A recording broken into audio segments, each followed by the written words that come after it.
I'm Logan Crawford, and right now on Spotlight, we're diving into the essential guide for medical interns. It is called the Residency-Intern Diary. It's written by a wonderful author and doctor. Her name is Omolara Grace Adeniran. And the doctor offers invaluable insights in this book, as well as practical advice for navigating the intense world of medical residency. Whether you're an IMG, medical student, or even a seasoned professional, this diary promises to be your go-to resource for balancing the demands of work and life. We're delighted to have this very talented author join us here today on Spotlight. We thank our team at Atticus Publishing for helping us put her in the spotlight today. And we ask viewers like you to support writers like her by subscribing to our channel and by purchasing her essential book. The links are below this interview. Dr. Grace, good to see you here today on Spotlight. Thank you for having me. You know what? My pleasure. When I was reviewing your book today and all that it takes to be an attending physician, going through residencies and internships and fellowships and all of that, it struck me that pretty much anybody who wants to be successful has to go through similar types of experiences. Don't you think that there's That's personal true. sacrifice, there's long hours, low wages at first, right? Yes, Yeah. very, very true. It takes a lot of effort to get to the place where you really want to be. But with persistency and dedication, you see yourself getting there and pushing through.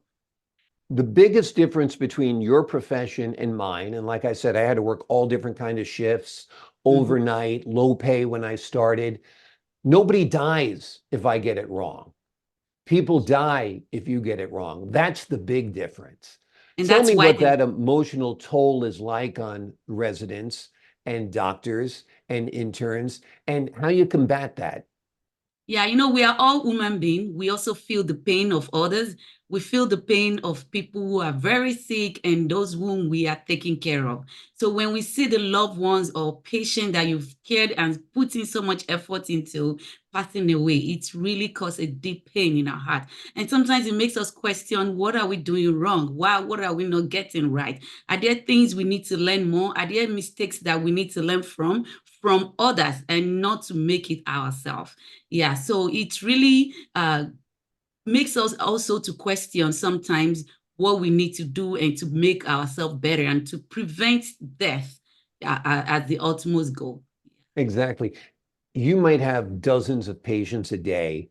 For every patient, that person is the center of somebody's universe. And Yes. that's what it takes to be a caring physician, I think, to feel and to have empathy. But then, of course, there's a professional distance as well that you have to keep your calm and you have to keep your cool when working on a patient that needs perhaps life-saving care. Tell us a little bit about your training. It's around the clock in some cases. I don't think people realize how tough it can be. Yeah, residency training is very, very tough. It's very tough in the sense that the schedule is not in your hand. It's in the hand of the hospital on how you have to get trained, and which means it can affect your sleeping pattern. If, for instance, you're an early bird and all of a sudden you have to be in the hospitals till night and work, or you have to stay late at night or get to work very early, and you see yourself working around the clock. Although currently ACGME, the board for the residency training, has regulated the hours that we should work, so that we don't overwork ourselves.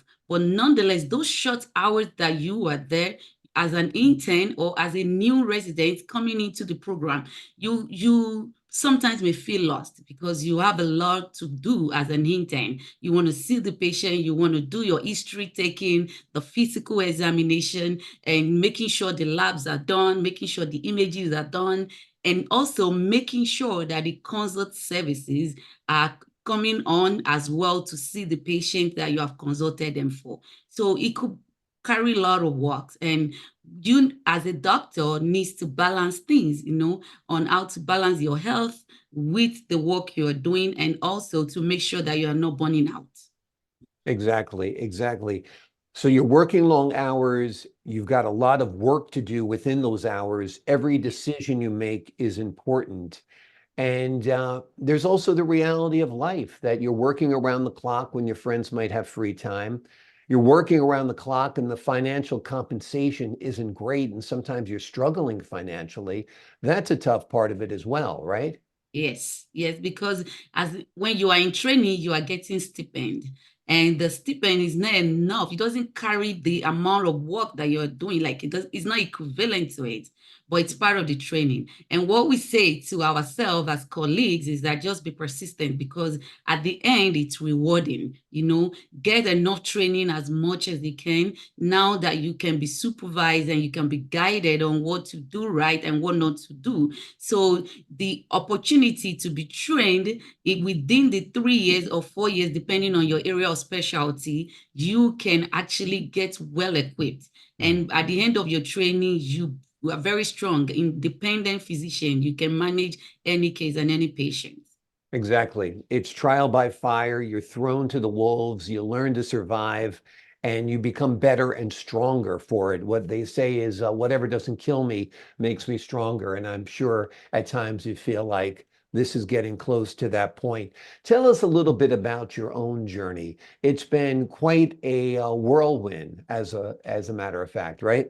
Yes. So my journey, it's very interesting in the sense that I started the residency training just before COVID, and it was a great time. I could see what it means to manage patient during before COVID period, how the hospital is run, how patient is seen, and everything.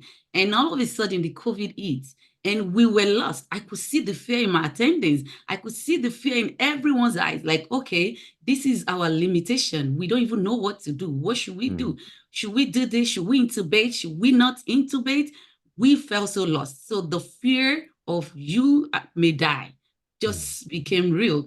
And seeing patients being like every minute, they are calling the code blue, which means there is someone who has just had a cardiac arrest. It was very fearful, very, very fearful. In fact, and that was when this book came into being, like, start writing out what you feel, what is going on today, and just put down in journal. And I started writing it out. I started putting it out there, like, okay, what do we do? How do we manage these patients when we have that and we have this kind of case? But I'm happy that Mm. today we are in post-COVID. We Yeah. could look back and say, yes, all my colleagues made it through. No one was lost. We had very sick physicians who were intubated, who stayed months in the nursing home. But it was a tough time. So I, my experience was a mixture of pre-COVID, during COVID, and post-COVID. Probably the toughest time to study to be a doctor because you were dealing with a novel virus that was killing millions of people, and you had a fear for your own safety. That's part of it as well. I mean, you can't help others unless you take care of yourself first. Fortunately, you did survive. Fortunately, you did thrive. Tell us a little bit about putting together this book. Why did you decide to write it? Who do you think it'll be helpful for? Tell us a little bit about that.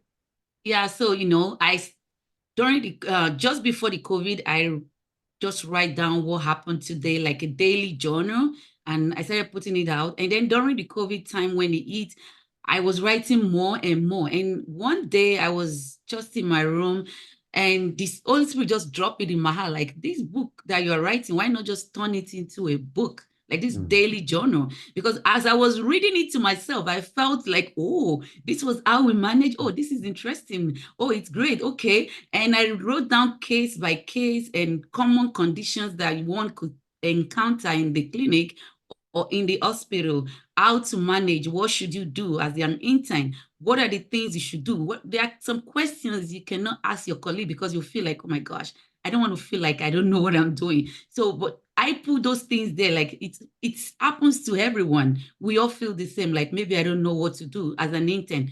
We most times don't know what to do when you're an intern. So putting that in a book and then creating it makes me feel like, yes, there is someone that we definitely need it, because every intern goes through this stress of, what am I doing? What do I need to do next? If a nurse call me, what should I do in that case? Should I do this or not? Should I just run to my senior? What are the immediate steps you should do? And I just started putting them in the book, and here it is. And everything from day one of your residency to the end of residency training, it's all in the book. Wonderful, wonderful. And it's important for people who are struggling out there in this Yeah. high pressure profession to realize that other people go through the same things as well, that they're not alone in all of this. For somebody who's close to burnout, who did well in medical school, did well in undergraduate, now they're doing their residency and they can't believe how physically demanding it is. What's your best advice to that person? So my best advice is one, find what you like to do for fun. For me, I just enjoy watching movie. At that time, I just tell myself my free time, I'm going to watch movies and it relaxes my mind. If yours is to talk to your family or to go out, hang out with your friend, look for something that keeps you going. It's like it changes your brain from medicine, so you're no longer thinking on patient medicine, and now you're just focused on other things of life, and it just keeps one calm. And secondly, speak up. Okay, residency training have a lot of wellness program whereby the program directors, the faculty members want to know how you feel. So if you don't speak up, you will easily burn out than when you speak up like, hey, this is how I'm feeling. Is this a normal thing? Do I need to give myself a break? And they will definitely help you out.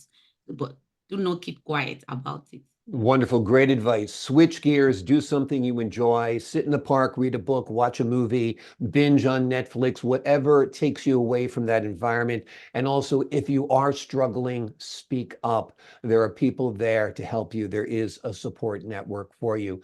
The name of the book is The Residency-Intern Diary by Dr. Omolara Grace Adeniran. It is a wonderful book. It is packed with invaluable insights and practical advice for folks navigating the intense world of medical residency. If you're a medical resident, if you're a student, if you're thinking about entering the career, this is a book for you.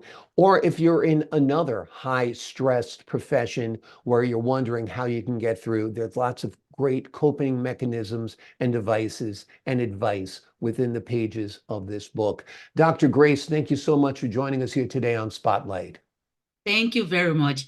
And I also want to say that if you have families and friends that are going into medical school or medical students or medical residency, the book is also for you to give them as a gift. It's a perfect graduation gift for somebody Yes. graduating. High school is thinking about it, college, medical college, whatever it is. It's a wonderful book. You'll be sharing the gift of compassion and empathy. And I think that's important. And your patients are very lucky to have such a caring, concerned doctor working with them. Dr. Grace, thanks so much for joining us here today on Spotlight. Thank you. Thank you for having me. I appreciate your time. And to the folks at home, I'm Logan Crawford, thanking you for your time this time. Until next time on Spotlight.